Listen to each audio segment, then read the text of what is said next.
clase de asesorías de Bienvenidos a esta primera clase de asesorías de histología, donde solo queremos que al momento de estudiar para ese quiz, para esa prueba, para aprender, sea de manera muy fácil, ya que histología es muy amplio. Y bueno, aquí les vamos a dar los tips necesarios para que ustedes puedan estudiar lo que se necesita, que ustedes aprendan a este nivel que se encuentran.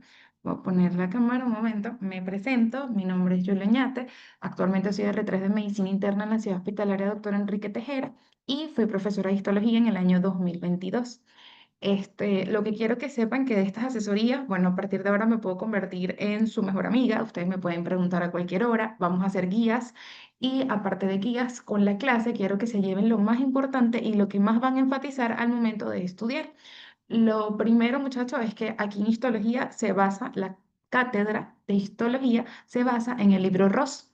Entonces, si no lo tienen, lo pueden descargar por PDF, ustedes me avisan, yo se los puedo pasar, yo tengo la última edición. Y bueno, con ese libro es que se maneja todo, de ahí es que se maneja la cátedra, de ahí se sacan las clases, de ahí se saca el examen y bueno, no estudian de otra parte, sino de nuestras clases y del libro Ross. Siempre tienen que estudiar de ese libro porque de allí se hacen los resúmenes, se hacen los apuntes y de allí salen las preguntas para el examen. Así que bueno, si ya estamos listos, podemos comenzar la clase. Sí, doctora, ya puede compartir su pantalla.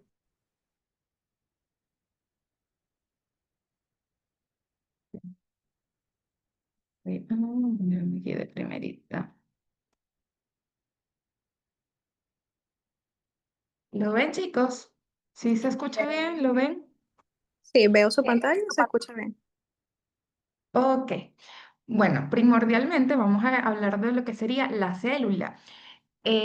No sé si algún estudiante podría hablar, a ver, actualmente en qué clase van ahorita de histología. Si alguien que está presente podría explicarme un poquito de eso. Chicos, ¿me escuchan? Por acá se escucha bien, doc. Vamos a ver si Ok, algún estudiante se conecta. voy a poner en el chat a ver si es que no están. Pueden escribir también en el chat de acá de Zoom o escribirlo en el chat del grupo y con gusto lo vamos a leer por acá. No sé si me están escuchando o capaz tienen problemas con el internet.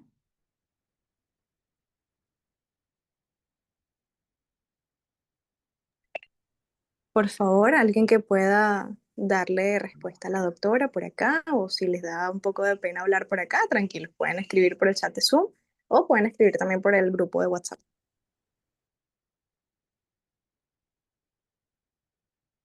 El chat.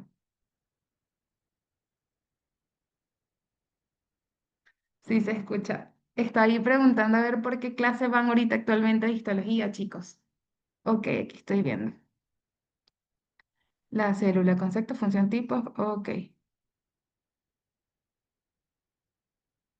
Ok, listo.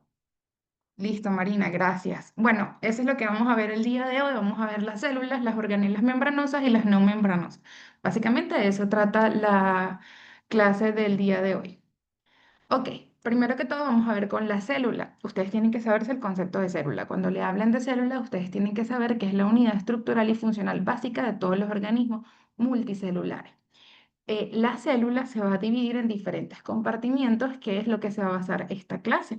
Vamos a tener lo que sería el citoplasma, que va a tener todas las organelas e inclusiones citoplasmáticas que van a estar en una matriz, que no sé si ven por aquí, esta es la matriz citoplasmática, y el núcleo que va a tener el material genético. Entonces ustedes ya saben que la unidad estructural y básica de todos los organismos van a ser la célula, que dependiendo de las funciones que ellas realicen, van a especializarse en los diversos tejidos que veremos todo este año. Entonces tenemos el citoplasma, donde están todas las organelas que cumplen las funciones de la célula, y el núcleo, que está el material genético de la célula. Entonces, citoplasma, núcleo, núcleo, ADN, replicación, el material genético. Cuando ustedes hablan del material genético, el núcleo, están hablándoles del núcleo. Entonces vayan sacando sus apuntes y vayan colocando célula, citoplasma y núcleo. Esta clase principalmente va a hablar de lo que serían las organelas, todas estas organelas que están aquí fuera del núcleo. El núcleo ya sería la próxima clase, que es núcleo y replicación celular. Pero en la primera clase vamos a hablar de todas estas organelas que están aquí en el citoplasma y vamos a hablar de esta membranita que está aquí, que recubre la célula, que es la membrana citoplasmática.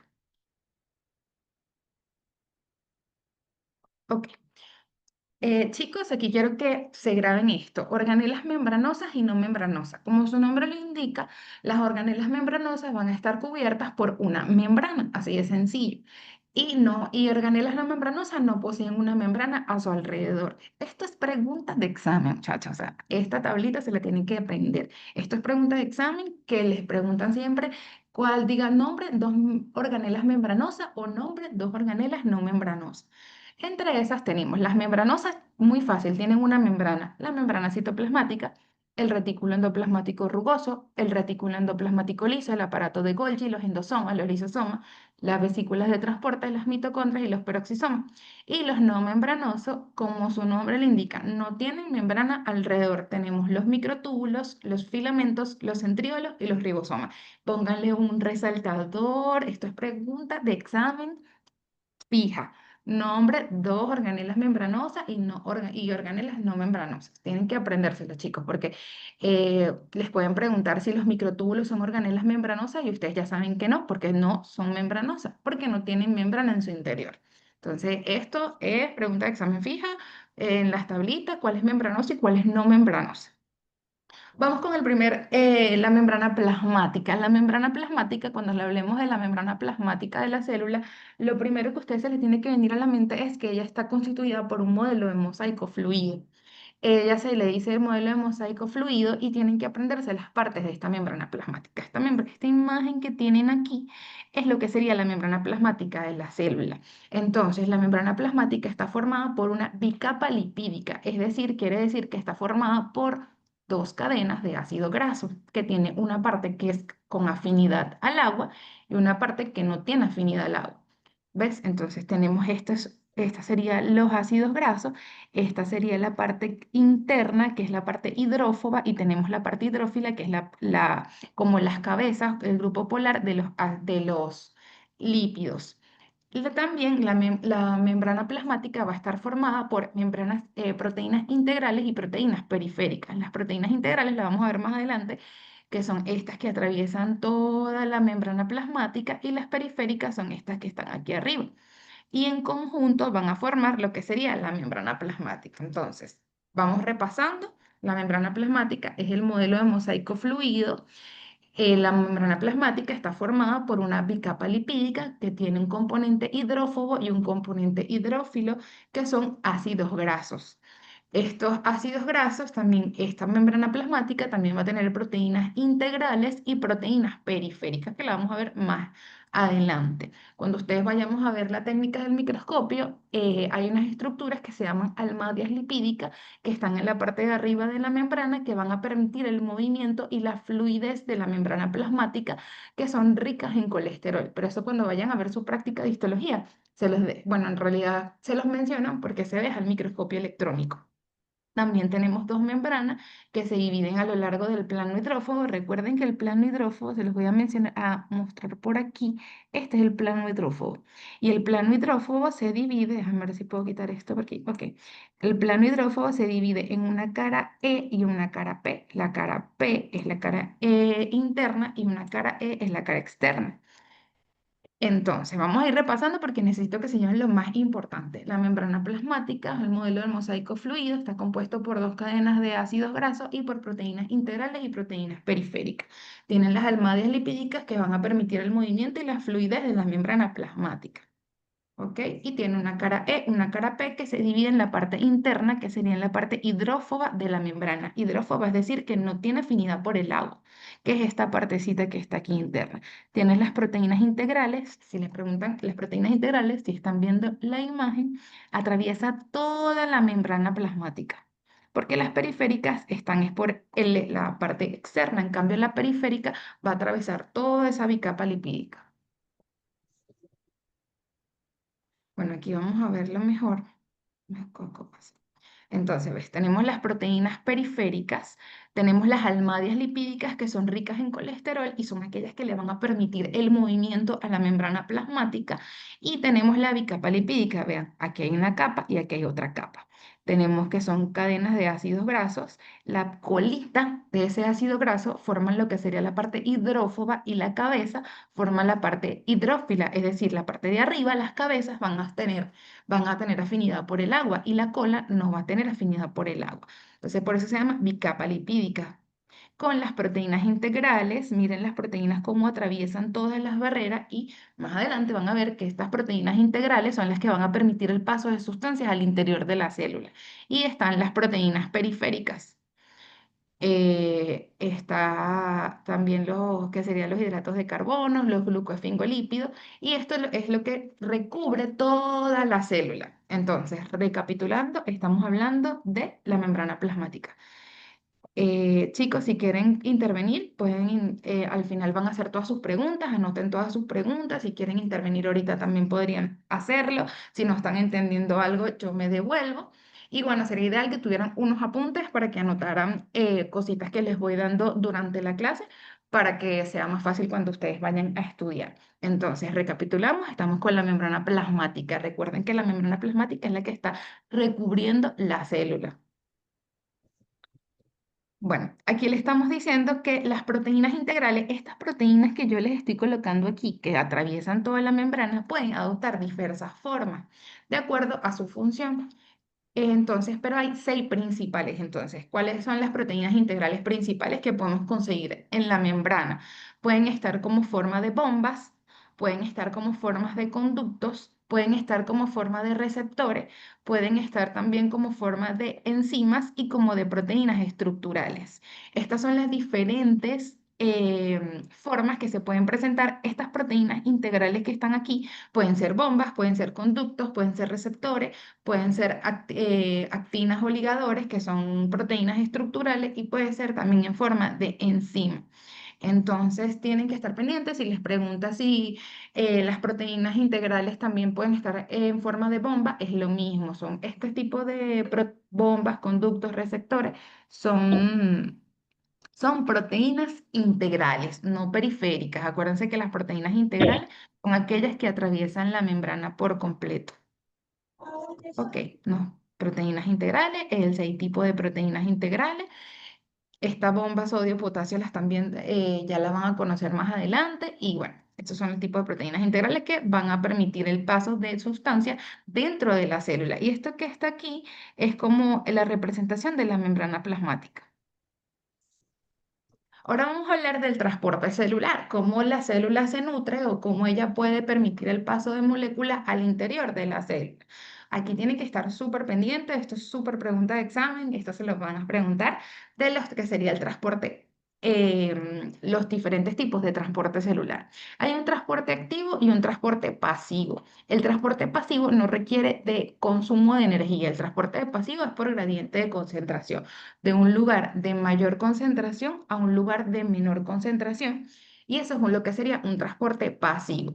Y el transporte activo, cuando ustedes vean la palabra activo, es que requiere de energía, requiere gastar de una molécula de ATP o GTP para realizar el transporte. Entonces tengan eso ahí que lo vamos a ver más adelante. Entonces, ¿cuáles son los tipos de transporte celular? Tenemos la endocitosis y la exocitosis. Eso es fácil. Endo significa hacia adentro. Entonces, endocitosis quiere decir los procesos que yo requiero para que la célula, para que entren nutrientes a la célula. La endocitosis va a cumplir funciones clave como la incorporación de nutrientes, señalización celular y cambios en la forma celular. Entonces, si le dicen cuál es el proceso la cual la célula incorpora nutrientes a su interior, ustedes saben que es la endocitosis. Siempre se recuerdan que endo significa hacia adentro. Entonces, siempre les pueden preguntar cuál es el proceso por el cual a la célula y la célula incorpora sus nutrientes y ustedes saben que es la endocitosis. Y la exocitosis es el proceso para abandonar nutrientes, nutrientes que ya son desechos y como son desechos los puedo sacar. y eso es por la exocitosis. Entonces, ¿cuál es el proceso en el cual la célula transporta la sustancia hacia afuera? Es con la exocitosis. Exo significa afuera. Ahí se pueden guiar por los prefijos. Ok, ahora bien, doctora, tenemos la endocitosis, yo incorporo las moléculas hacia adentro de la célula, pero ¿cómo lo hago? Existen tres procesos de endocitosis. Está la pinocitosis y la fagocitosis y la endocitosis clatrina y la endocitosis mediada por receptores. Entonces, aquí van a abrir una llave, van a poner endocitosis y hacen una llave con tres ítems. Tenemos la pinocitosis. La pinocitosis quiere decir que voy a incorporar líquidos y moléculas muy pequeñas. Es decir, la endocitosis es la pinocitosis es incorporar líquidos y moléculas pequeñitas que no necesita clatrina. Clatrina es una proteína que nos ayuda a transportar moléculas, ciertos tipos de moléculas. Ya la vamos a ver más adelante. Pero en la pinocitosis no necesito clatrina. Clatrina es una proteína que vamos a requerir unos receptores que necesitamos para incorporar ciertas moléculas, que ya les voy a decir cuáles, hacia dentro de la célula. Aquí la pinocitosis no. Entonces, doctora, ¿qué es la pinocitosis? Es la incorporación de líquido y moléculas pequeñas. Si les preguntan cómo se llama el proceso de paso del líquido a la célula, es pinocitosis. No pueden poner endocitosis porque ya les estoy diciendo que la pinocitosis es un tipo de endocitosis. Y como les están siendo muy específicos de que es líquido y moléculas pequeñas, estamos hablando de pinocitosis. Luego tenemos la fagocitosis. Fago significa comer, entonces voy a comer mucho. Voy a comer partículas grandes como detritos o bacterias y voy a formar una estructura que se llama fagosoma para poder incorporar esa molécula. Entonces, partículas grandes, tenemos la fagocitosis. La fagocitosis tampoco utiliza clatrina, pero utiliza una proteína que se llama actina. La fagocitosis utiliza actina para poder incorporar a su interior los detritos celulares o las bacterias. Entonces, no utiliza clatrina, pero va a usar lo que se llama actina. Entonces, ya vamos con pinocitosis.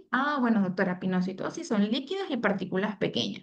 Fagocitosis van a ser partículas muy grandes o bacterias y necesito la ayuda de una proteína que se llama actina para poder incorporar esas bacterias al interior de la célula.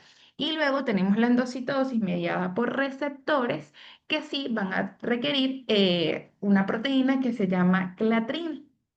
Entonces, tienen que estar pendientes de los conceptos. Endocitosis es la captación de líquido y macromoléculas a la célula. Pero cuando les pregunten específicamente cómo se llama el paso del líquido a la célula, ustedes ya saben que es la pinocitosis. Y la fagocitosis, ya saben que necesita actina, que la hace mediante unos estructuras que se llaman fagosomas, y de esa manera lo introduce a la célula. Y está la endocitosis mediada por receptores que permite la entrada de moléculas específicas. Estas moléculas específicas, esto lo vamos a ver a lo largo de de toda la materia, porque con cada tejido ellas tienen una endocitosis mediada por receptores. Esto casi nunca le preguntan en la endocitosis mediada por receptores porque es muy específica, pero sí le van a preguntar la pinocitosis y la fagocitosis. Entonces, tiene que estar muy claro.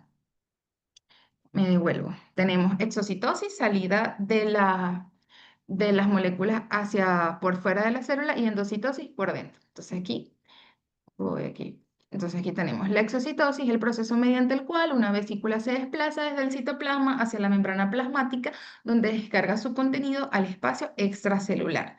Entonces, la exocitosis ya saben que la molécula no sirve y los lanzamos para afuera.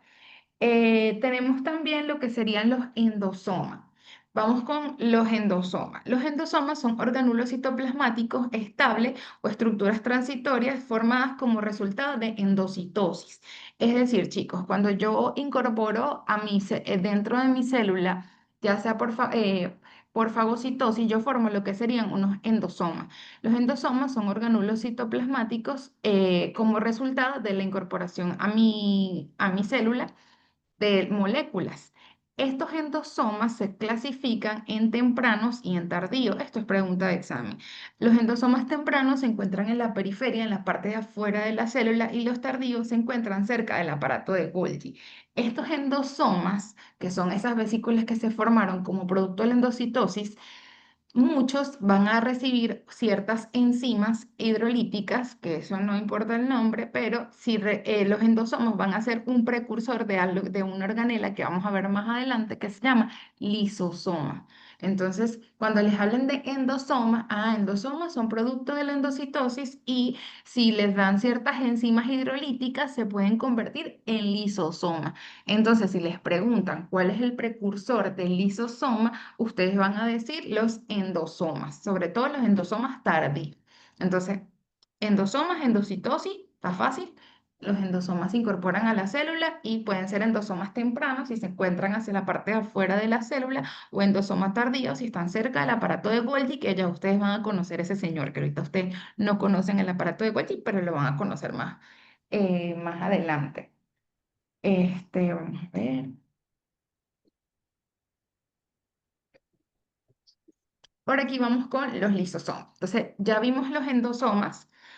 Vamos a empezar a ver todas las organelas membranosas. Endosoma es una organela membranosa. Si les preguntan, nombra dos organelas membranosas, ustedes pueden poner endosoma, porque estamos primeros con las organelas membranosas. Recuérdense que las organelas membranosas están cubiertas por membrana, como su nombre lo indica. Entonces, los lisosomas, yo les dije que si los endosomas recibían las enzimas necesarias, se convertían en lisosomas. Cuando yo les hable de lisosomas, yo quiero que ustedes asocien los lisosomas como la organela que está capaz de digerir, realizar la digestión celular. Es decir, todos los desechos de la célula lo van a degradar los lisosomas. Entonces, tienen que ir asociando. Cuando yo les hable de lisosoma, tienen que venirse lo que sería la digestión celular, porque los lisosomas son los encargados de degradar sustancias eh, que se incorporan a las células que no necesitamos, y a la misma célula si ya la célula no está cumpliendo su correcta función. Los lisosomas van a tener solo una membrana que es resistente a la digestión hidrolítica que ocurre en su luz. Recuerden que dentro del lisosoma se degradan sustancias que ya no le sirven a la célula y van a hacer la digestión celular. Las proteínas lisosómicas de las membranas se van a sintetizar en el retículo endoplasmático rugoso, ya vamos a ver cuál es ese señor, y son los encargados de la autofagia. Entonces, quiero que anoten. Lisosoma, digestión celular, y son los encargados de la autofagia. Estas son palabras clave que al momento de ustedes estudiar con su libro van a ser mucho más fácil de digerir, ¿no? Entonces, tienen que saber que los lisosomas, digestión celular, autofagia. La autofagia es el principal mecanismo por los cuales las proteínas citoplasmáticas, organulos y otras estructuras se degradan en el compartimiento lisosómico. Cuando ya ciertas proteínas que ya no necesitamos, los organulos o otras estructuras, no las necesitamos, los lisosomas son los que hacen la autofagia, es decir, estas enzimas van a degradar este componente esta estructura citoplasmática. Y esto es muy importante porque mantiene un equilibrio controlado entre las funciones celulares anabólicas y catabólicas, y permite que la célula elimine los organulos innecesarios o no deseados. Entonces, los lisosomas son los encargados de la digestión celular. Bueno, ya no me sirve esta proteína, ya no me sirve esta organela, yo la digiero y la degrado con los lisosomas. Entonces, si les pregunto cuál es la función, cuál es el organulo encargado de la digestión celular o de la autofagia, ustedes van a poner los lisosomas. Entonces vamos poniendo como que vayan apuntando lisosoma, digestión celular, autofagia. ¿Por qué? Porque los lisosomas van a tener enzimas hidrolíticas. Van a tener proteasas, nucleasas, que son enzimas que se van a encargar de degradar esos órganos que ya no nos sirven. Entonces siempre tienen que estar pendientes. Lisosoma, digestión celular y autofagia.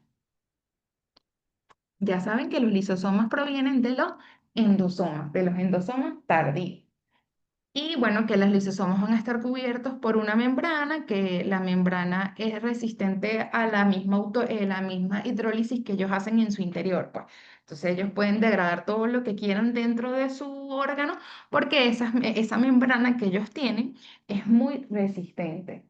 estas proteínas que hidrolizan los organulos se van a sintetizar en el retículo endoplasmático rugoso. Cuando vayan a ver en el libro, cuando vayan a estudiar del libro, van a ver que van a ver como que cosas más profundas con respecto a los lisosomas, eso no se los van a preguntar. Recuerden que lo que necesitan saber es la función de cada organela.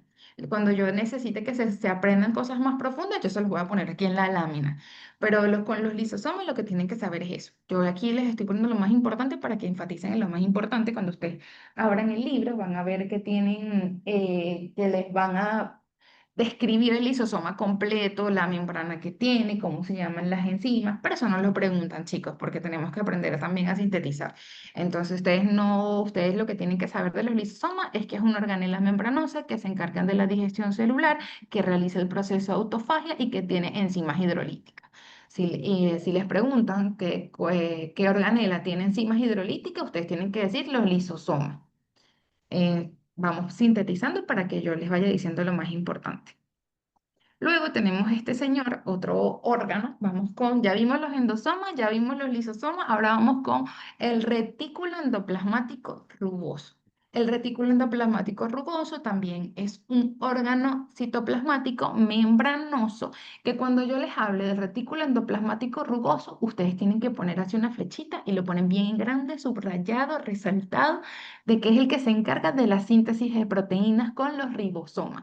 ¿Por qué? Porque el retículo endoplasmático rugoso es una estructura que va a tener se llama rugoso porque tiene unos puntitos en la parte de hacia arriba que son los ribosomas. Entonces vamos a ir aprendiéndonos estos nombres. El retículo endoplasmático rugoso. ¿Por qué les digo que es rugoso? Porque hay uno liso. Entonces tienen que estar muy pendientes de los dos. Está uno rugoso y está uno liso. El rugoso se llama rugoso porque tiene unas estructuras en su parte de arriba que se llaman ribosomas. Y el retículo endoplasmático rugoso es el encargado de realizar la síntesis de proteínas junto a los ribosomas. Entonces, todas esas proteínas que tienen las células son hechas por el retículo endoplasmático rugoso, específicamente por los ribosomas. Entonces, tienen que estar muy pendientes de la función del retículo endoplasmático rugoso. ¿Quién es el principal órgano? ¿Quién es el principal órgano encargado de la síntesis de proteínas? El retículo endoplasmático rugoso y los ribosomas. Tienen que estar muy pendientes. En el examen a veces hay verdad y falso, a veces hay pareo, a veces hay completación, entonces tienen que estar muy pendientes de las conchitas de mango. Porque hay retículo endoplasmático liso, no me vayan a poner retículo endoplasmático liso. Entonces, el retículo endoplasmático rugoso son unos sacos membranosos aplanados que estos saquitos se llaman cisternas con partículas, son unos puntitos que están hacia arriba. Imagínense como que un abanico, ustedes lo aplanan y arriba tiene un pocotón de punticos. Esos punticos van a ser los ribosomas. Los ribosomas son unidades que participan en la síntesis de proteínas y van a tener una subunidad mayor y una subunidad menor. Eso lo van a especificar más en el libro, eso realmente no lo preguntan tanto, eso es más profundo. Tienen que saber que los ribosomas se encargan de la síntesis de proteínas, que tienen dos subunidades y que van a ser basófilos y que cuando vayan a verlo, cuando lo descubrieron en el microscopio electrónico, por esa afinidad con los colorantes básicos, es que lo pudieron descubrir y que van a ser las células que son secretoras, va a haber mucho retículo endoplasmático rugoso y va a haber muchos ribosomas porque tienen que secretar altas cantidades de proteína. Entonces, aquí ya tenemos lo que sería el retículo endoplasmático rugoso. En el libro les van a decir, van a hablar un poquito más de lo que sería la síntesis de proteína, que es el proceso de transcripción, de traducción, pero eso ahorita no es tan importante, no es importante profundizarlo, lo que tienen que aprenderse es la función y las estructuras que están interconectados por cisternas, que es rugoso por un ribosoma, pero el proceso de síntesis proteica, que lo van a ver en el libro, ese ahorita no, para el examen a fines de histología no va a ir. Lo que se quiere que ustedes entiendan es que cuando ustedes, de aquí en adelante, chicos, cuando ustedes les hablen del retículo endoplasmático rugoso y de los ribosomas, ustedes saben que son los encargados de la síntesis de proteína, porque después más adelante, en la próxima clase, cuando veamos ciclo celular o cuando veamos el núcleo, ustedes van a entender todos estos procesos. Y más adelante, cuando veamos otros tejidos, el retículo endoplasmático rugoso siempre va a estar, solo que va a tener otro tipo de nombre. Entonces siempre tienen que estar pendientes. En el libro van a conseguir todo el proceso de la síntesis de proteína, pero como les digo, eso todavía no, eso no es materia ahorita de ustedes. Eh, Ok, entonces ya sabemos, van anotando. Ya dimos endosoma, vimos lisosoma y ahora vimos el retículo endoplasmático rugoso, que es rugoso porque tiene los ribosomas y son los encargados de la síntesis de proteínas. Saben que yo les dije que los lisosomas tenían unas proteínas que degradaban y por eso hacían ese proceso de autofagia. Esas proteínas que tiene el lisosoma se las hizo el retículo endoplasmático rugoso. Entonces ya saben que el retículo endoplasmático rugoso es esa fábrica de proteínas, para dejarlas así, tips que se puedan recordar. Si hay uno rugoso, hay uno liso. Entonces, por eso tienen que estar claros en la función de cada una. Ya vamos a quitar esto aquí. Ay, ya va. Ajá. Ay, no sé por qué ahora me sale esto aquí. Ajá, el retículo, no sé por qué no, ya va, muchachos. Ah, ok. El retículo endoplasmático liso es el organulo principal que actúa lo que sería en el metabolismo de... quitar esto. En el metabolismo de los lípidos y en la conjugación de las sustancias nocivas. El retículo endoplasmático liso es acidófilo, ya tienen una diferencia. Recuerden que el rugoso yo les dije que era basófilo, el liso es acidófilo. Y esto lo vieron en la primera clase de técnicas histológicas, de igual manera nosotros también vamos a dar una clase de técnicas histológicas en la cual es acidófilo, quiere decir que tiene afinidad por los componentes, por los colorantes ácidos. Entonces, eso es una característica distintiva del rugoso y el liso, aparte de la función. El retículo endoplasmático liso son túbulos cortos anastomosados que no están asociados con los ribosomas. Si les preguntan si el retículo endoplasmático liso tiene ribosoma, eso es falso. Falso, falso. El retículo endoplasmático liso tiene muchas células que van a participar en el metabolismo de los lípidos, es decir, en las células que sintetizan ácidos grasos y fosfolípidos. Entonces, el retículo endoplasmático liso es el encargado del metabolismo de los lípidos de lo que sería la célula. Entonces, participa en el metabolismo de los lípidos y esteroides, en el metabolismo de glucógeno y en la formación y el reciclaje de membrana. Como pueden ver, es muy diferente a la función del retículo endoplasmático rugoso. Entonces, tienen que estar pendientes del retículo endoplasmático liso. Rebobinamos. El liso es acidófilo, no es basófilo. El liso participa en lo que sería el proceso de desintoxicación y conjugación de sustancias nocivas. El liso participa en el metabolismo de los lípidos, en el metabolismo de los esteroides y en el proceso de desintoxicación de las células porque ellos tienen diversas enzimas desintoxicantes que desintoxican los ciertos compuestos de la célula.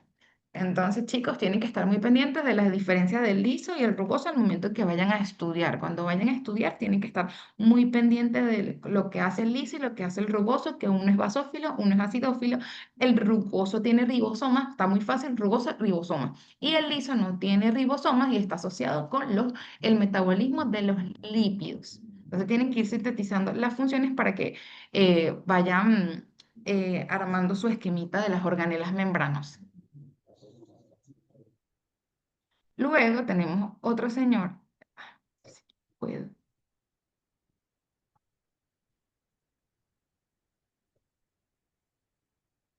esto, dale aquí.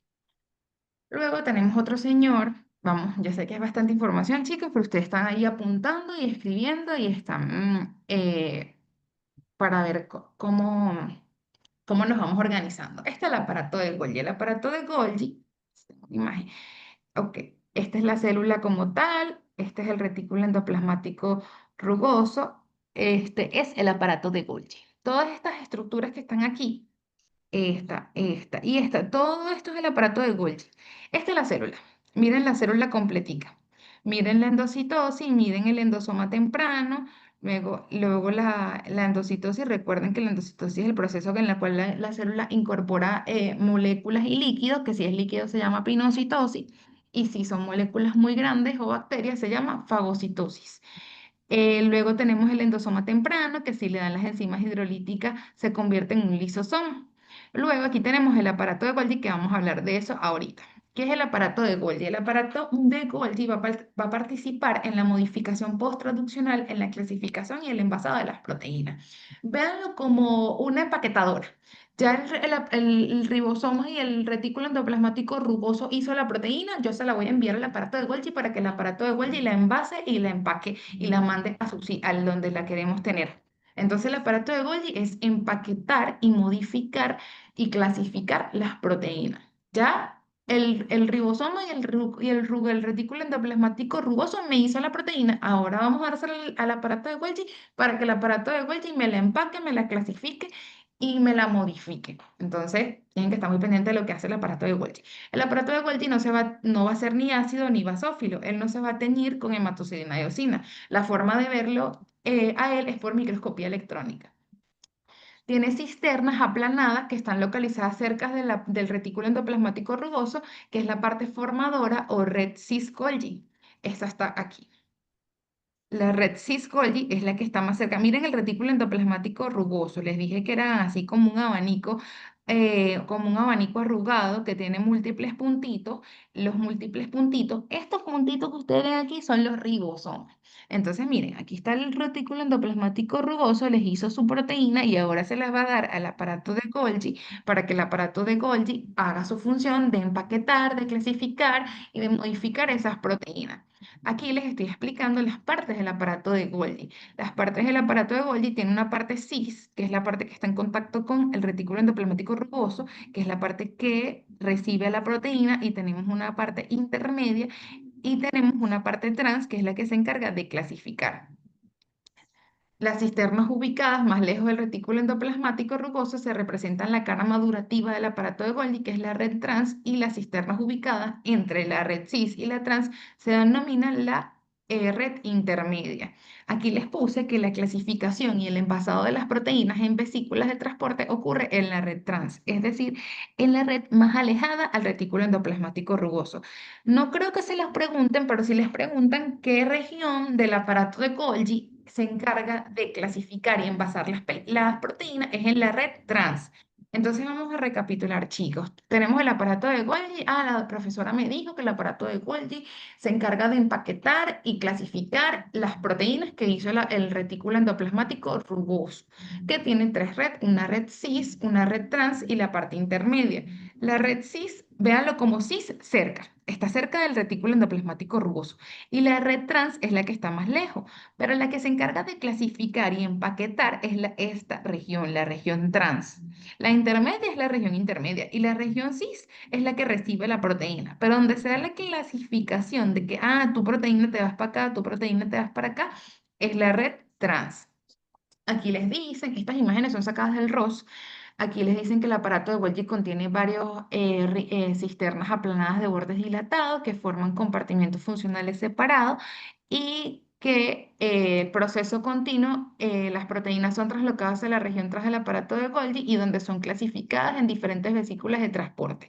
Entonces, el aparato de Golgi se encarga de clasificar y llevar a su origen, hasta dónde van. Esta proteína va para el lisosoma. Esta proteína va para allá.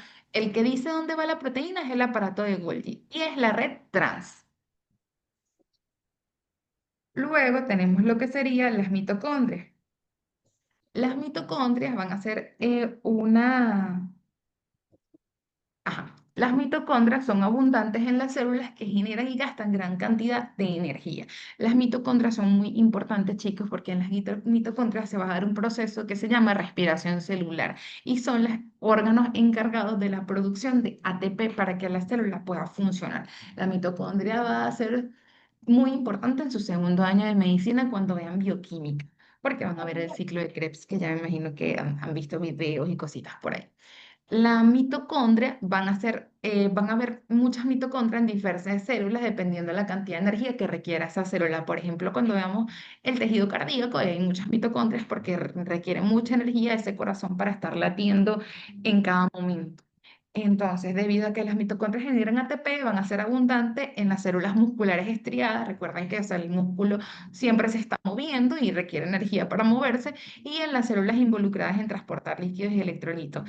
Van a estar presentes en todas las células, pero los eritrocitos son las células de la sangre, y los queratinocitos, que son los de la piel, no hay mitocondria. Se los coloqué en negrita por si acaso una conchita de mango en el parcial se les quieran poner. Ni en los eritrocitos ni en los queratinocitos hay mitocondria. Y van a tener dos membranas y un espacio intermembrana. Lo que quiero que se lleven de la mitocondria es que ahí es donde se va a producir el ATP. El ATP es energía. ATP, energía. Ahí van a colocar ATP, energía. El ATP es una molécula que la van a desarrollar mucho más en bioquímica, pero es la que se encarga de darle energía al cuerpo. Y en la mitocondria es donde va a ocurrir el proceso de producción de ATP. Entonces tienen que estar muy pendientes. Mitocondria, producción de ATP. Eso se los tienen que saber, o sea, eso se los tienen que llevar de esta clase. Mitocondria, ATP. Las mitocondrias contienen el sistema de enzimas que genera ATP mediante el ciclo de ácido cítrico y la fosforilación oxidativa. Eso el ciclo de Krebs y la fosforilación oxidativa, eso no se lo tienen que saber ahorita, lo que se tienen que saber es cómo está formada la mitocondria. Esto que están aquí viendo en todas las diapositivas es una mitocondria y genera ATP. ¿Quién es el responsable de generar ATP en la célula? Usted va a colocar ahí en la completación la mitocondria. Ok, aquí tenemos la estructura de la mitocondria. Tenemos una membrana, la mitocondria está formada por una membrana externa y una membrana interna. Tenemos la membrana interna, que la membrana interna va a estar formada por citocromos, por deshidrogenasa, por flavoproteína. Y tenemos los espacios entre las membranas y tenemos la membrana mitocondrial externa. Tenemos los diferentes granulos de la matriz y todo esto que está aquí forma lo que se llama una mitocondria. Esto, lo que tienen que saber realmente de las mitocondrias es que van a tener todas las enzimas necesarias que van a generar ATP. Y bueno, que tiene una membrana mitocondrial externa, una membrana mitocondrial interna y un espacio intermembrana y tiene una matriz mitocondrial. Y en la matriz es donde se va a dar como tal el ciclo de Krebs y la oxidación de los ácidos grasos. Eh, en el libro van a ver más profundo la membrana mitocondrial externa, la membrana mitocondrial interna, sin embargo, no lo preguntan, solo tienen que saber cuántas partes tiene la mitocondria, que si la mitocondria tiene una matriz mitocondrial, verdadero, o sea, es como que las partes, pero qué contiene cada membrana, no lo preguntan, no lo profundizan tanto. Esa parte solo apréndanse la mitocondria, que la mitocondria es la productora de ATP, que ahí es donde se ocurre el ciclo de Krebs, que está encargada de la respiración celular, que los eritrocitos y los queratinocitos no tienen mitocondria y ya, porque en el libro lo van a ver mucho más profundo, pero de verdad eso no lo preguntan, eso lo van a ver más en bioquímica. Tienen que saber. Para eso estoy yo aquí, para decirles cómo tienen que profundizar al momento de estudiar. Recuerden que me pueden preguntar siempre, yo les voy a dar mi número de WhatsApp, me pueden preguntar, no tengo ningún problema. Y bueno, esta clase va a estar disponible para ustedes. Luego tenemos lo que serían los peroxisomas. Los peroxisomas van a ser organulos que están limitadas por membranas que van a tener enzimas oxidativas. No se van a teñir con hematocilina y eosina y debido a que las mitocondrias generan ATP, van a ser abundantes en las células que utilizan grandes cantidades de energía, como las peroxisomas. Los peroxisomas vienen siendo como los peroxisomas vienen siendo como unos organelas membranosas que van a tener encima, pero que van a ser como resultados del metabolismo. Los peroxisomas no, también se llaman microcuerpos. Ellos van a tener enzimas oxidativas. Ellos van a participar en muchos procesos de digestión, pero y van a generar peróxido de hidrógeno.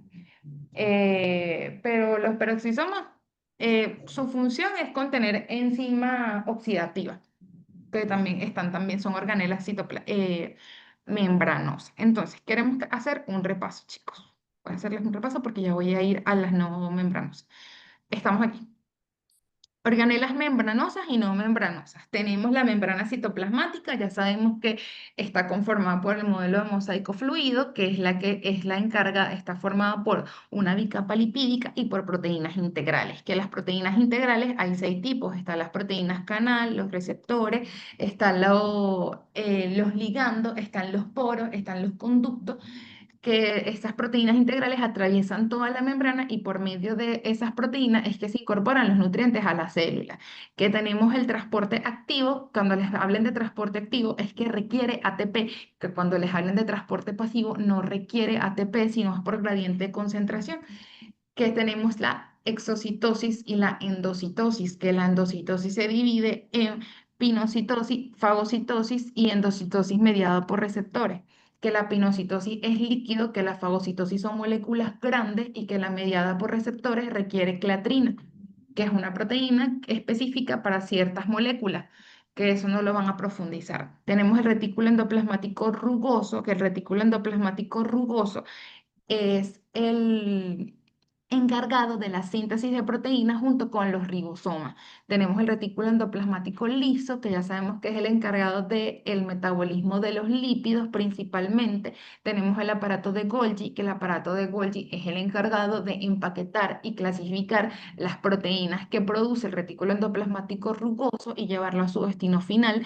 Tenemos los endosomas, que van a ser las vesículas que se forman en el proceso de endocitosis y si reciben las enzimas hidrolíticas se van a convertir en precursores de los lisosomas, que los lisosomas son los órganos encargados de la digestión celular y de realizar la autofagia. Ellos son los encargados de eliminar todos los desechos de la célula. Dentro de su mismo organelo tenemos las vesículas de transporte, que son esas vesículas que forman en la endocitosis, las mitocondrias encargadas de lo que sería la respiración celular y de la producción de energía de las células, y los peroxisomas, que son organulos que contienen enzimas oxidativas. Los peroxisomas son órganos membranosos también, pero esos no son tan llamativos. Tienen que estar muy pendientes quién es membranoso y quién es no membranoso, porque ahora vamos a hablar de los no membranosos. Quiere decir que no tienen esa membrana, la membrana que tenía el lisosoma, la membrana que tenía la mitocondria. Estos organulos no tienen membrana. Tienen que estar pendientes, chicos, y muy claro cuáles son los membranosos y los no membranosos porque se los van a preguntar. Ya les dije, ya no digan que no se les dije, ya les dije que les van a preguntar cuál es membranoso y cuál es no membranoso. Ahora vamos con los no membranosos. Empezamos con los microtúbulos. Les coloco un ferrocarril porque el microtúbulo se considera como la organela no membranosa, que es un ferrocarril porque es el que se encarga de armar todo lo que sería el proceso de división celular. Cuando veamos división celular en la próxima clase, los microtúbulos son los encargados. Entonces yo quiero que ustedes lo vean como un ferrocarril que va llevando proteínas de un lado al otro. Los microtúbulos son túbulos proteicos huecos, rígidos y no son ramificados. Ellos van a crecer desde el centro organizador de microtúbulos, que lo vamos a ver más adelante, sobre todo en división celular. Está compuesto. Ok, aquí quiero que lo subrayen con resaltador, muchachos. Los microtúbulos están compuestos por partes iguales de tubulina, alfa y beta. Por favor, cuando yo les hable de microtúbulos, la profesora dijo que los microtúbulos están formados por tubulina. Tubulina es la proteína que forma los microtúbulos. Yo sé que tiene un nombre raro, pero microtúbulos, tubulina, está fácil. Tubulina alfa y tubulina beta. ¿Por qué? Porque ya vamos a ver otras estructuras que no tienen tubulina, sino que tienen otra proteína. Entonces, eh, esos son conchitas de mango que le pueden colocar en el examen. Ellos van a crecer a partir de anillos gamma que están en el centro organizador de microtúbulos a partir de GTP. Es decir, que ellos requieren de GTP para su formación. Eso es pregunta de examen, chicos. Ellos requieren la GTP y magnesio para formarse, pero por favor guárdenlo porque va a haber uno más adelante que los puede confundir. Entonces, microtúbulos, tubulina alfa, tubulina beta, son túbulos proteicos huecos rígidos y no ramificados, van a crecer desde el centro organizador de microtúbulos y requieren para su formación GTP y magnesio. GTP, no ATP, GTP. Tienen que estar muy pendientes. Ok, miren aquí el microtúbulo. Les dije que el microtúbulo está compuesto por tubulina alfa y tubulina beta. Miren cómo se está formando el microtúbulo alrededor de un anillo de tubulina gamma. Y este es el centro organizador de microtúbulo. Tiene un extremo plus está compuesto por la tubulina beta y un extremo minus que está compuesto por la tubulina alfa. Y eso lo vamos a ver más adelante. Esto es un microtúbulo, túbulos huecos, rígidos, no ramificados.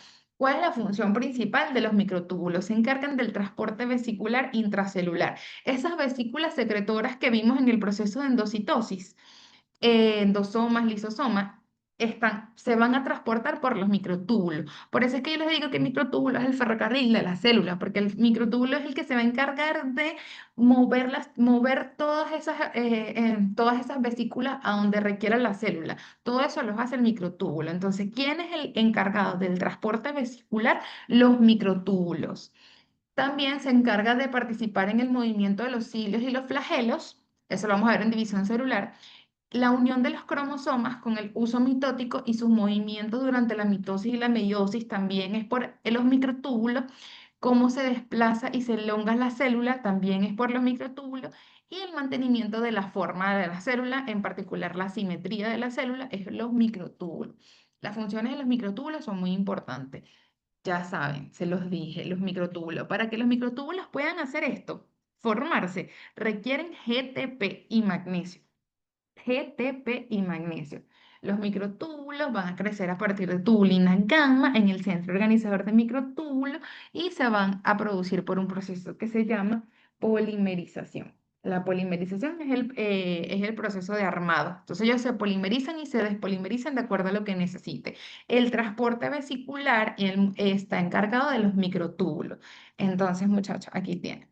El transporte vesicular intracelular, desplazamiento de vesículas secretoras, endosomas y lisosomas, movimiento de los cilios y flagelos, unión de los cromosomas con el uso mitótico y sus movimientos durante la mitosis y la meiosis, elongación y desplazamiento celular y mantenimiento de la forma celular. Todo eso lo hacen los microtúbulos. Aquí lo que les estaba diciendo. El extremo, esto es un microtúbulo, ya les dije que está compuesto por partes iguales de tubulina. Hay una tubulina alfa que aquí está representada en azul y hay una tubulina beta que aquí está representado en rojo. Los microtúbulos van a tener dos extremos. Un extremo plus, que es el que va a crecer que está por donde va a crecer el microtúbulo, que es la tubulina beta, y un extremo minus que no crece, que es la tubulina alfa, que es la que está más que todo adherida al centro organizador de microtúbulo. Este proceso de armar el microtúbulo se llama polimerización. Y ellos se pueden polimerizar y despolimerizar cuando en la división celular, cuando vean división celular, van a saber todo lo que hacen los microtúbulos para que todo esté en su lugar, para que sea el proceso de mitosis. Pero eso se va a ver en mitosis, eso no es ahorita un tema. La polimerización y polimerización requiere de moléculas de GTP. Pregunta de examen. ¿Quién requiere GTP para su formación? Entonces le van a poner en completación y ustedes tienen que poner microtúbulos. O sea, tienen que estar muy pendientes de esas conchitas de mango, de esas cositas que les estoy diciendo aquí de que pueden preguntar. Y las funciones de los microtúbulos también.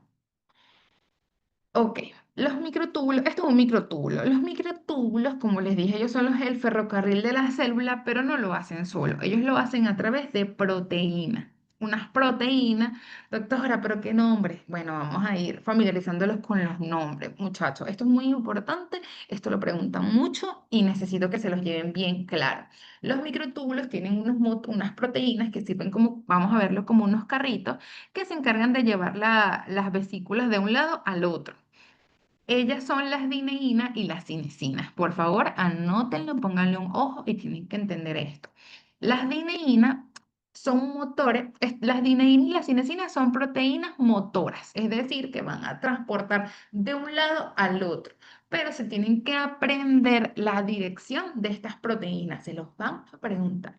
Las dineínas van a desplazarse sobre los microtúbulos hacia su extremo minus, es decir, las dineínas son capaces de transportar los organulos desde la periferia hasta el centro organizador de microtúbulos.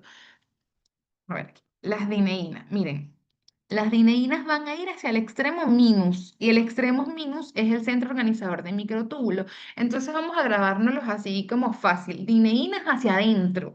Ellos van de afuera, de la periferia, de la parte de afuera del microtúbulo hacia adentro. Ellos irían así más o menos.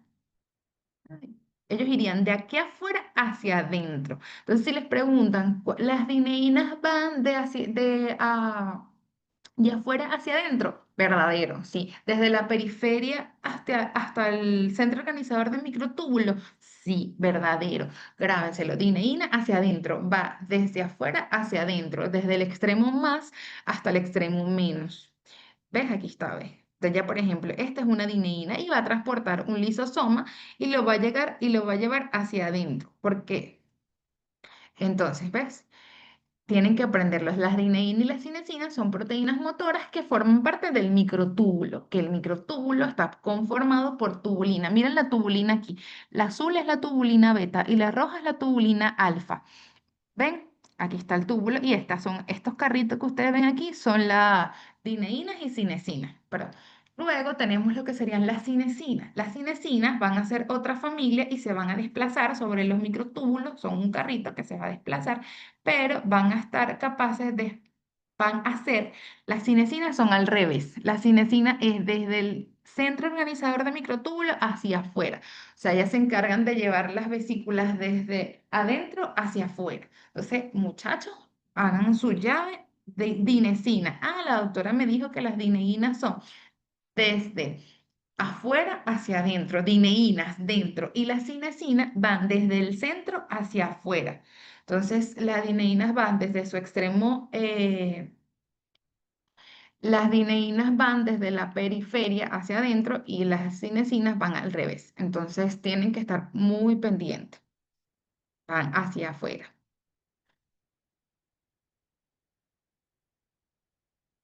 Luego ya tenemos los microtúbulos. Esto es lo más importante que tienen que saber de los microtúbulos. Recapitulamos las funciones. El encargado del transporte vesicular está cubierta por tubulina. Para formarse necesita GTP y magnesio.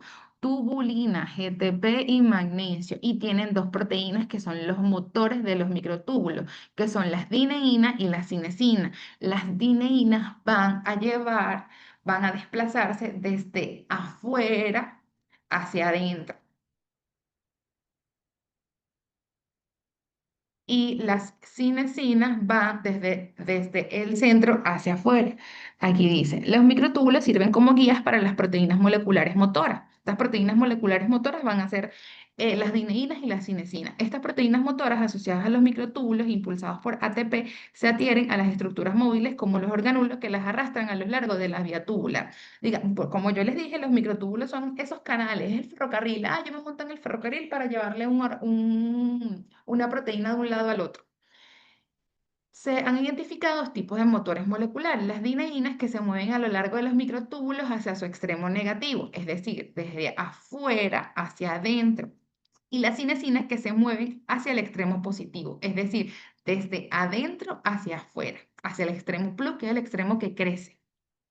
Muchachos, esto es muy importante, necesito que lo anoten, subrayen, que se les van a preguntar. Luego tenemos los microfilamentos. Ahora bien, ¿por qué la doctora fue tan fastidiosa en decir lo de la tubulina?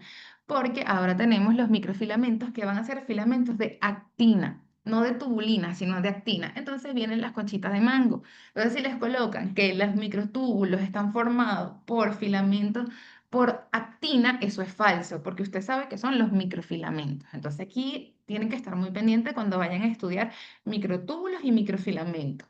Los microfilamentos van a ser filamentos formados de actina que para su formación requieren ATP. ¿Están viendo, chicos? Para los microtúbulos necesitábamos GTP, pero para los microfilamentos necesitamos ATP. Entonces eso lo tienen que hacer en un cuadrito. Mi recomendación es que hagan un cuadrito y lo obtengan bien claro porque son diferencias importantes entre ambos estructuras que les pueden preguntar y que, bueno, pueden confundirse. Ah, ya sé que los microtúbulos, tubulina y necesita GTP. Y cuando les hablen de microfilamento, actina y requieren ATP. Los microfilamentos también se encargan del anclaje y movimiento de proteínas de membrana. También se encargan de la formación de microvellosidades y de la locomoción celular, del movimiento de la célula. Entonces, el transporte vesicular es por los microtúbulos y los microfilamentos, la locomoción, el movimiento de la célula. Entonces, no vayan a confundirse con las funciones de los microfilamentos y con las funciones de los microtúbulos. Y bueno, emiten prolongaciones celulares, que son las que se encargan de anclar y el movimiento. Los microfilamentos no van a tener ni dineínas ni cinesinas. Las dineínas y las cinesinas son de los microtúbulos, son proteínas motoras de que se desplazan a través de los microtúbulos. Este cuadrito está en el rojo, está muy bonito, se los traje a colación para que lo estudien. De aquí pueden estudiar las tres, porque también tenemos unos filamentos intermedios que son intermedios porque no tienen ni el grosor de la actina ni tampoco son tan gruesos como los microtúbulos. Y van a tener proteínas intermedias, no van a tener ni tubulina ni actina, sino proteínas intermedias. La actividad enzimática recuerda que los microfilamentos requieren ATP y que la tubulina requiere GTP, los intermedios ninguna. Generalmente los filamentos intermedios están allí, son intermedios, pero no tienen como una función específica.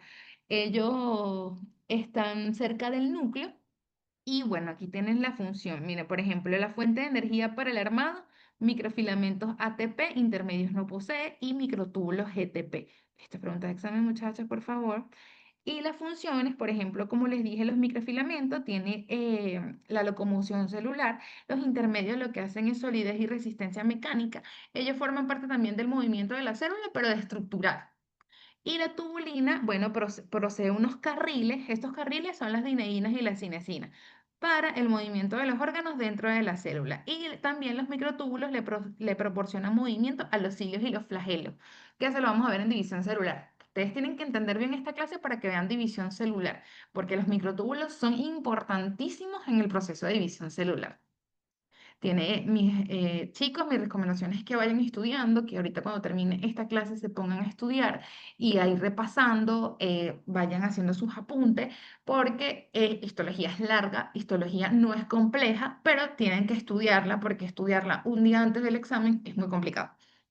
Es muy complicado porque es muy largo y bueno, entonces, recomendación es que vayan hoy en la tarde, se pongan a estudiar, se pongan a hacer sus apuntes, me pueden escribir, doctora, no entendí esto, doctora, no entendí aquello, y yo con mucho gusto les puedo contestar, estoy disponible las 24 horas, de verdad que sí. Luego tenemos otras estructuras que se llaman los centríolos. Los centríolos van a proporcionar los cuerpos basales para la formación de cilios y flagelos y van a alinear el uso mitótico durante la división celular. El uso mitótico es como un eje que va a dirigir las células de donde se van a dividir para formar dos células. Eso es la mitosis, pero eso lo vamos a ver más adelante. Lo que tienen que saber de los centriolos es que son estructuras formadas por 9 tripletes de microtúbulos que se encuentran cerca del núcleo y forman el centro organizador de microtúbulos, que es el que forma los microtúbulos. Entonces, los centriolos son 9 tripletes de microtúbulos. Entonces, ya saben que un centriolo es toda estructura que está aquí. Esto es un centriolo.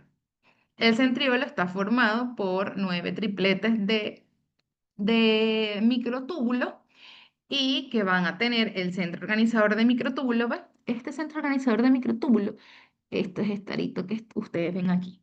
Y tiene una matriz que es donde están numerosas estructuras que van a ayudar a la formación de el microtúbulos como tal. ¿Qué hace el centriolo? Forman los cuerpos basales para que se formen los cilios y los flagelos y alineen el uso mitótico durante la división celular. Este es el centriolo, este es el núcleo y este es el aparato de Golgi. Este es el aparato de Golgi. Tienen que estar muy claro de estas estructuras. Todo esto es el centriolo y este es el núcleo. El centriolo lo vamos a hablar más a detalle cuando veamos división celular. Los centriolos, formación de los... Entonces, si les preguntan cuál es la función del centriolo, formar los cuerpos basales para armar cilios y los flagelos.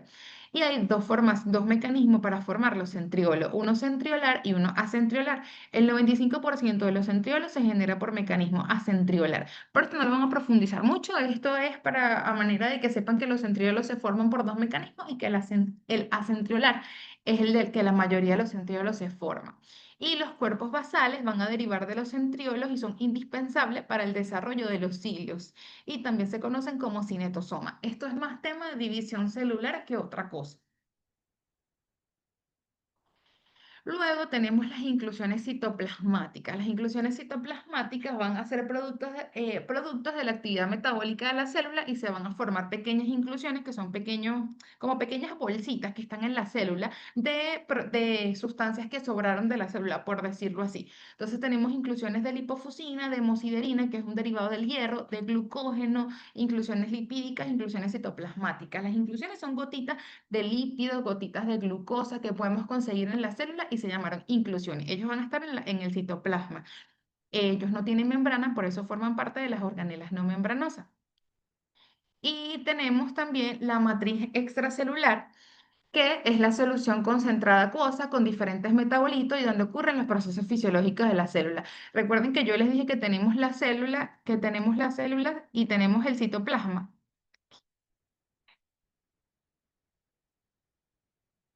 Bueno, la matriz extracelular, muchachos, sería esto que está aquí. Esto que está aquí. Y esto que está aquí es donde ocurren todos los procesos y está compuesta por proteínas y por lípidos y se llama matriz. Es como una gelatina donde se sumergen todos los organelos. Esta es la membrana citoplasmática. El citoplasma es todo lo que está aquí adentro y la gelatina que lo recubre es la matriz. Es la matriz extracelular. Mira, que ya pueden ir identificando. Este es el núcleo, que vamos a hablar en la próxima clase. Este es el aparato de Golgi. Esta es la mitocondria. Este puede ser el retículo endoplasmático rugoso, pero no veo los ribosomas, entonces no creo. Pero como esto es una imagen, entonces, ya,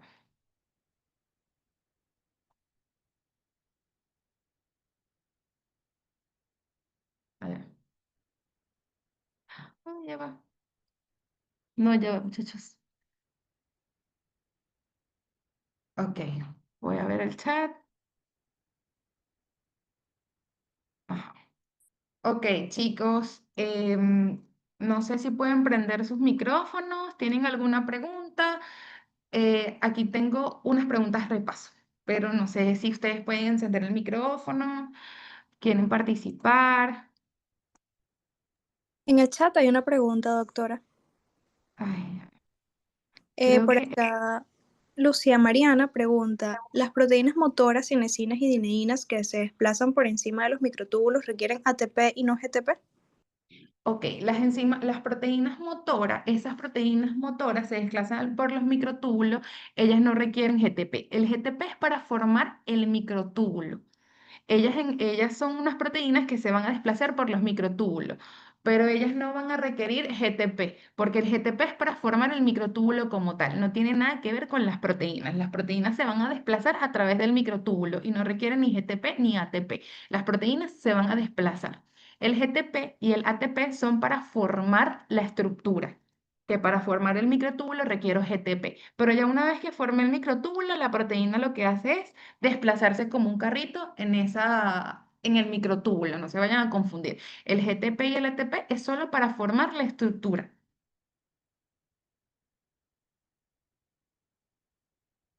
La diferencia entre ATP y GTP. La diferencia es la molécula que conforma la estructura química. La ATP es adenosin trifosfato y la GTP es guanosin trifosfato.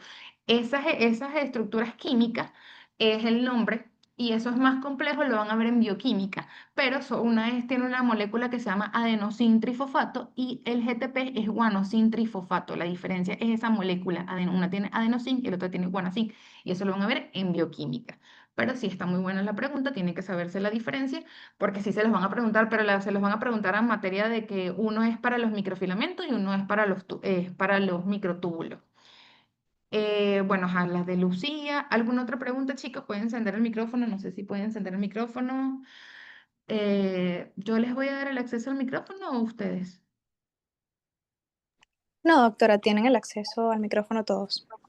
Bueno, esas son unas preguntas repaso que quiero que se llenen muy importantes. No sé si les da pena hablar, pueden estar por el chat. No sé si me quieren responder esto por el chat o por hablar, que es la estructura citoplasmática que requiere ATP para su polimerización, ¿cómo se llama? Aquí tenemos una pregunta verdadera y falsa, que es, ¿las dineínas se encargan de llevar proteínas de la periferia hacia el centro? ¿Verdadero o falso? Los microtúbulos forman los cuerpos basales, ¿verdadero o falso? Los microfilamentos están formados por moléculas de tubulina, verdadero o falso. Los endosomas tardíos posteriormente forman lisosomas, verdadero o falso. La pinocitosis es un proceso clatrino dependiente, verdadero o falso. Nombra dos organelas citoplasmáticas y nombre dos organelas no membranosas. Estas preguntas se las dejo aquí repaso cuando ya se sepan todo el tema.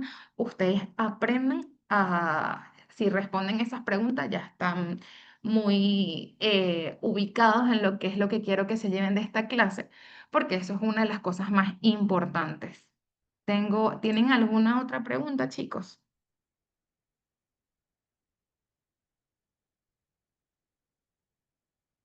No hay más preguntas en el chat, doctora. Ok, bueno, aquí damos culminada la clase. Esto sería la clase de organelas membranosas y no membranosas, cubriendo todo lo que me pasaron en el chat. Ya va, ahí veo el chat. Ajá, cubriendo todo lo que pasaron en el chat, que fue la célula, concepto, función, tipos, tamaños y forma.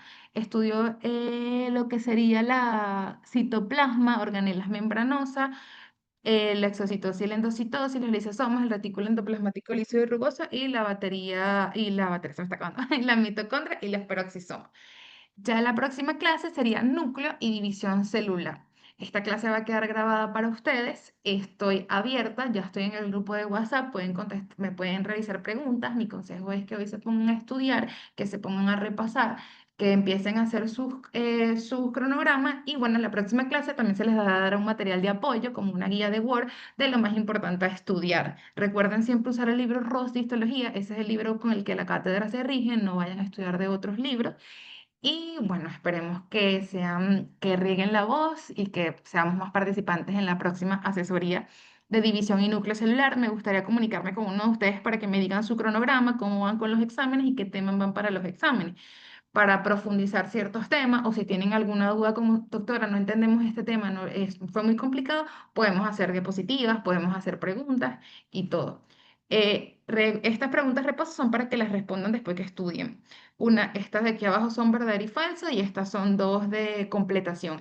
El examen generalmente es de completación, verdadero y falso, pareo, a veces de desarrollo, entonces tienen que estar muy claras de las conchitas de mango. Histología es muy bonita, chicas, pero no se la dejen acumular, tienen que estudiarla todos los días, porque es muy pesada estudiarla el día anterior del examen, por no decir imposible, porque es muy, muy larga.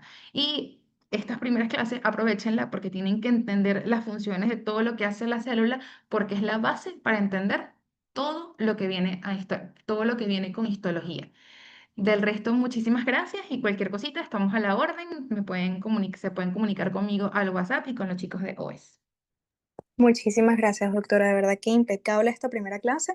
Y bueno, vamos a enviarles por el grupo toda la información respectiva sobre el curso. Así que atentos, chicos. Y como mencionó la doctora, pueden hacer sus preguntas por el grupo de WhatsApp y tanto ellas como nosotros estaremos pendientes para responder cada una de sus dudas. Gracias.